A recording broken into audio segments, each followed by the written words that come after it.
മമ്മൂട്ടി പറഞ്ഞ പോലെ ഈ സിനിമ കണ്ടു കഴിഞ്ഞ് നിങ്ങൾ ഇറങ്ങുമ്പോൾ മമ്മൂട്ടി നിങ്ങളുടെ ഉള്ളിൽ നിന്ന് പോവില്ല, അവിടെ പറ്റി പിടിച്ചിരിക്കും. പക്ഷെ നിങ്ങൾ മമ്മൂട്ടി ഒരു സ്നേഹത്തോടെ അല്ല ഓർക്കുക, ഒരു വെറുപ്പോടെ ഒരു ദേഷ്യത്തോടൊക്കെ ഓർക്കാൻ പറ്റുള്ളൂ.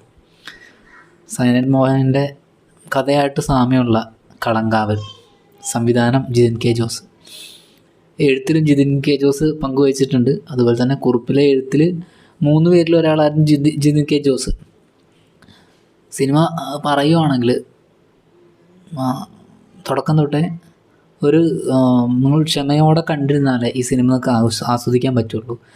പ്രത്യേകം പറയാനുള്ളത്, ഈ സിനിമയുടെ ഒരു 60%, അതായത് 60% എത്തുമ്പോഴേക്കും അവിടുന്ന് തൊട്ട് ഒരു 80% വരെ കംപ്ലീറ്റ്ലി ഫ്ലാറ്റാണ്.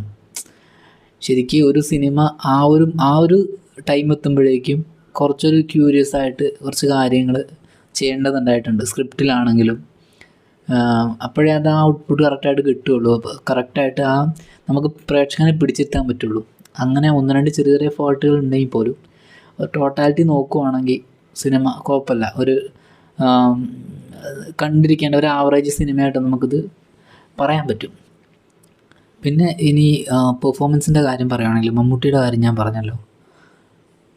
അങ്ങേര് ഈ ഒരു പ്രായത്തിലും എന്താണത്